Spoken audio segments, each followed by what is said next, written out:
The difference between great organizations, great people, great teams, and the truly high-performing ones lies in how that individual or that team is set up for success. Hi, I'm Helen Tupper, host of HSBC's Power Up podcast, a podcast that's all about helping people to perform at their best. And today I'm going to be talking to Francesca Tans, CEO of the Alexander Partnership, a world-class coaching organisation. Francesca specialises in performance coaching and helping leaders to unlock their potential. And today we're going to be talking about some simple and effective tools that can help everybody to do that. Francesca, welcome to the podcast. Hey, Helen. Thanks for having me. So we start the podcast asking our guests what is powering them up at the moment. I am the mom of 2 teenage kids, one of whom is in the process of doing college applications. And then this morning, he showed me the answer to one of the questions, which asks, what's the soundtrack of your life? And he chose the song Happy. And it just made me think, A, that's awesome to have a kid who feels that way. And B, I think I had a bit of song envy. I think I would have probably picked something similar. Well, he sounds very wise. So today we're going to talk about your area of expertise, which is performance coaching. Yeah. And you are an advisor to CEOs and leaders all over the world on this topic. So how did you come to become an expert? What's your passion for this area? Let us into the world a little bit. My background is a little unusual because I started off in finance. I worked in 2 organizations. The difference between great organizations, great people, great teams, and the truly high-performing ones lies in how that individual or that team is set up for success. So there's a couple of non-negotiables that you need in order to perform. One is you need to have the right ingredients, and that is, the right talent or the right mindset, the right effort, the right sort of tools and skills. But the second ingredient is how you channel those and how you mix them. Even in fantastic organizations, pockets of those businesses perform differently, even if the core ingredients, by and large, they're the same. And that depends on the leaders who intend to invest in that talent or how each individual team decides to invest in their own development. And that is really the essence of coaching.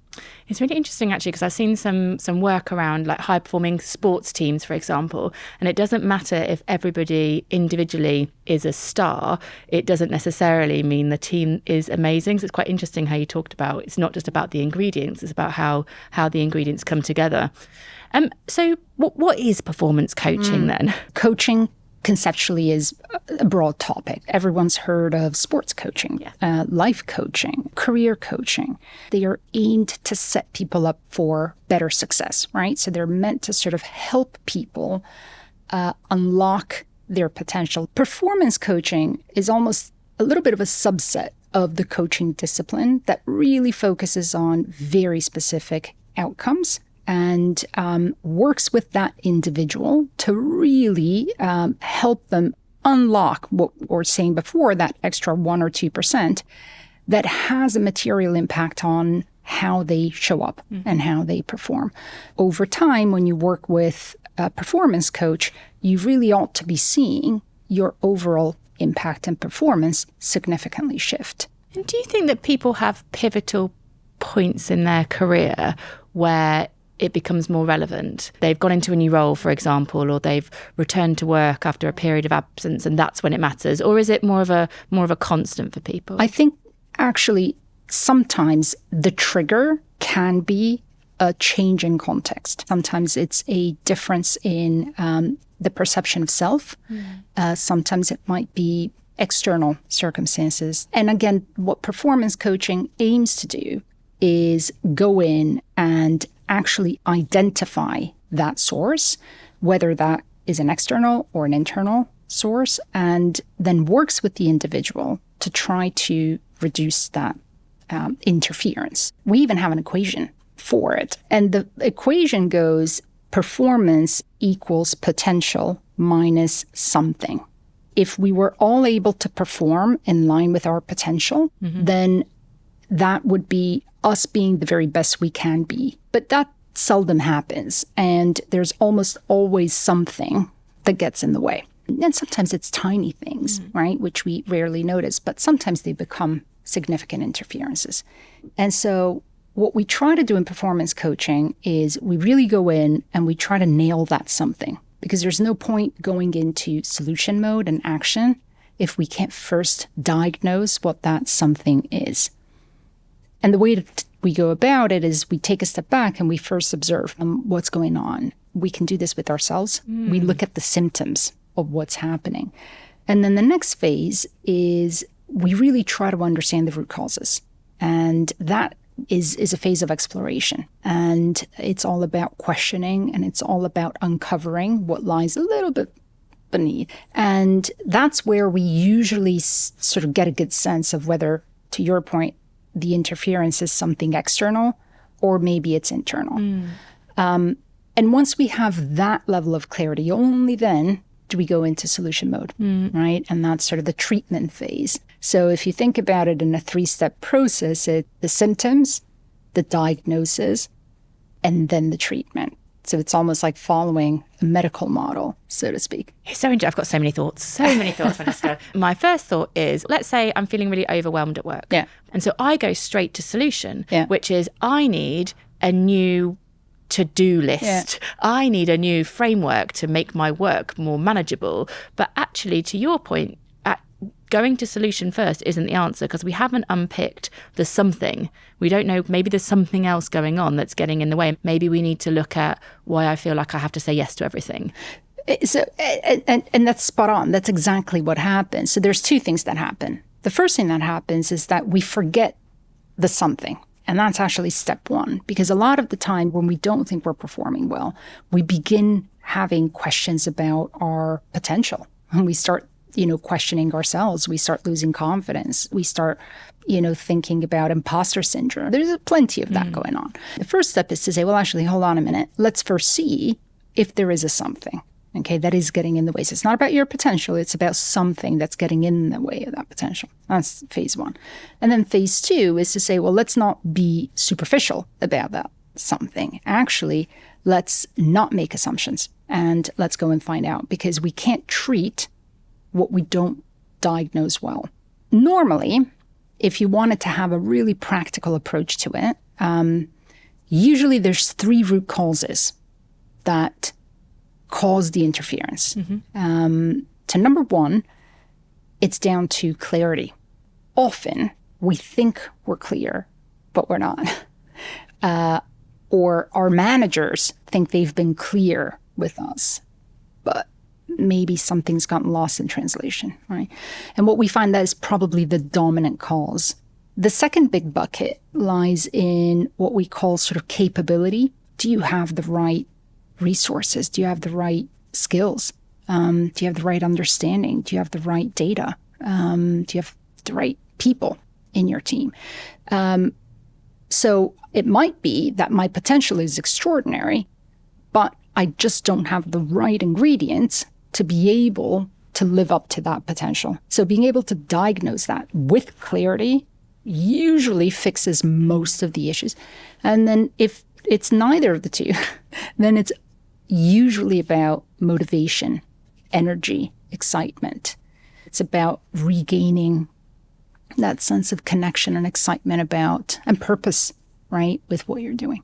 Just going around as well in my head, your equation, which I find really, really useful. So performance equals potential minus the something. And what's going around my head is the dynamic between an individual being aware of what their potential is and what the something is, which takes a very high level of self-awareness and confidence, and the dynamic between them and their manager. And so how does sort of performance coaching work between an individual and a manager? Is that something that's quite important for this to work well? It is essential. We always ensure that we are completely aligned with the expectations of any manager involved. When we work with CEOs, working very closely with the supervision sort of body of the individual we work with allows us to have clarity around, well, what specifically is the role and the outcomes that individual is working towards. Are we clear? Is that person clear? Has that been communicated the right way? The second reason for being really closely aligned with the manager is that actually sometimes the issue lies with the manager. And so it's about helping the manager understand that an adjustment to their style or their communication with the team or the individual might actually have a tremendously positive impact on their performance. And I guess thinking about the payoff of performance coaching, you talked about, individuals kind of getting better, teams getting better, organizations getting better. Is that what you've seen in your practice, the work that you're doing? I think it is almost a perfect chain reaction where we see that when the diagnosis happens in the right way, and therefore when the action plans and the treatment structured appropriately, you see a really closely strong correlation between that and performance happening, to the point that it's not unusual for us in performance coaching to hear comments from managers or individuals themselves saying something clicked. Yeah. And it genuinely happens in that way. And the reality is, and this is the big difference between coaching and therapy, because in coaching, our assumption is that the people we work with are incredibly resourceful. And once that click happens, they are perfectly capable of self-sustaining their performance, right? So it's almost that switch. But I imagine it's not always positive. There are lots of things that can get in the way of performance that you will have seen in your work. So what commonly does get in the way of performance? How can we respond to it when we find that? This is a difficult question because, as you can imagine, coaching is such a personal thing that every person does genuinely deal with a unique set of circumstances. However, if we go back to sort of the three concepts that we talked about, which were, are we sure that that person has absolute clarity? Are we sure they have capability? And then are we sure they have the motivation? Usually that tends to cover most of what's needed. Often, even the act of creating a space for somebody to be heard and to be given the time to think and to collect their thoughts is incredibly powerful, which maybe puts us more into treatment now. Is one really good form of treatment that we use a lot in coaching is feedback. And feedback is one of those double-edged swords, which if you do it well, it's probably the most powerful tool to unlock performance. You see it in sports all the time, right? They do videos of athletes, and without even listening to the feedback, they just see themselves and they're like, yep, okay, I know what I need to do differently. So feedback needs to be delivered well. It needs to be structured accurately, because if not, it can hit on the wrong notes. It can almost cause unwanted behaviors, and then you're stuck. One tool that I love in particular is called Simple, which probably that's why I like it. And it starts with SI, that stands for situation.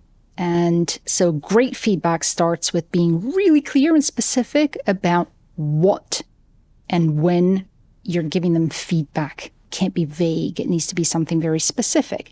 It must be about a certain context. It must be about very individual moment in time, so that it doesn't become a character assassination. M stands for motivation. This is one of my favorite parts of the model. And I say, the reason I'm about to say what I'm about to say is because I really care about you, or because I care about your performance, or because I really think you have the potential to be extraordinary, right?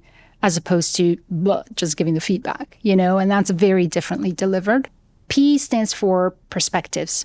And now this is an essential ingredient, which is it needs to be a two-way conversation. All too often, feedback is a one-way discussion where somebody just says what they think. And actually engaging in a dialogue where you listen to their perspective, their experience of the story, how it felt for them, why they did or acted the way they did. almost always allows you to then deliver that feedback in a way that just feels more empathetic. Yeah. L stands for lessons. So this is all about key takeaways. So what are we taking from here? And what are we learning? And what do we think we might do differently? And then E stands for expectations. So that's all about making sure that we leave with an action plan and we're clear about what we expect of each other going forward.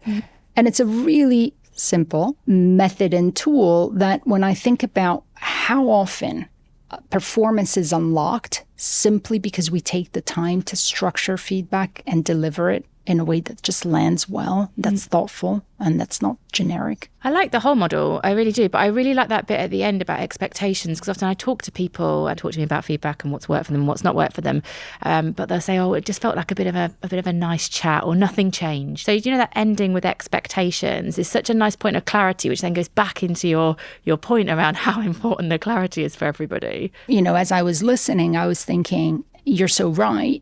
And the one bit that I haven't mentioned, but that is a necessary ingredient after the feedback, is to make sure that you then follow up with that person and that you notice them doing something differently. Well, you let them know. Or you notice them not quite hitting the mark. Well, you let them know. And again, you know, that element of feedback is the greatest act of generosity. But I suppose people are starting in different places with their desire to engage in this process. Some people maybe recognise that they've got potential that's unfulfilled and they want to be performance coached, and perhaps some people are maybe a bit more cynical or maybe even scared of it. Do you see that, and how do we respond to that? There's a really practical way to engage with the skeptics. So imagine that you plot kind of 4 quadrants on a chart. So your vertical axis is all about positive and negative attitude. And your horizontal axis is all about high and low energy, right? And people at any point in time, and this happens in any team and any large organization, are likely to sort of fall in one of those 4 quadrants. So you have your victims, right? Victims are the negatives, but they also have low energy. They've lost the will to engage. It's a difficult place to be. It's also a difficult place for others to bring them out of that state. And so there's very specific ways of doing that. Or they can be cynical, in which case they're still negative, but they're quite high energy. So they're going to be vocal. They're going to tell you exactly what they think, right? And the good news is that they're willing to engage. So they're not passive and they're not withdrawing. Or you can have your spectators. And spectators are positive. They're on the fence, but they're positive. They're intrigued. They're looking, they're watching, but not yet ready to play. And then you have the players, right? And the players are, it's all systems go. They are inspired. They're committed. They are raring to go. An organization made of just players would be an exhausting place. So we're not solving for a 100% player, chessboard. But what we are trying to do is we're trying to recognize that when it matters, actually, we ourselves, first and foremost, need to be self-aware and understand where are we and try to find our way towards player mode. Because if we are in player mode, usually that's a good way to sort of invite those 3 other categories of people to come a little closer to where we are. I really like thinking about it. It was the word mode that you said that really clicked, because which one would I fit into? And I actually think it's more that you could be in any situation, you could be in any one of those quadrants. So what mode are you in right now? And what does that mean for the situation? It's such a nice way of becoming more self-aware and reflecting on. Yeah, that's exactly how it works. There is absolutely nothing wrong with realizing that there's times when you're a little more tired, going to be a bit more of a spectator for a moment, and cannot possibly spend 100% of your time in full player mode. But what is important is understanding the impact that has and realizing that if you are in a management role, if you are in a leadership role, you're visible and people watch you.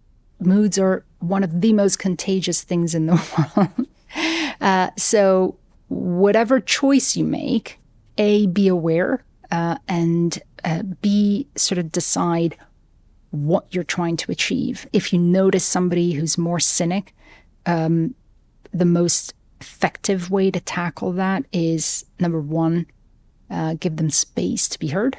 It's very, very simple.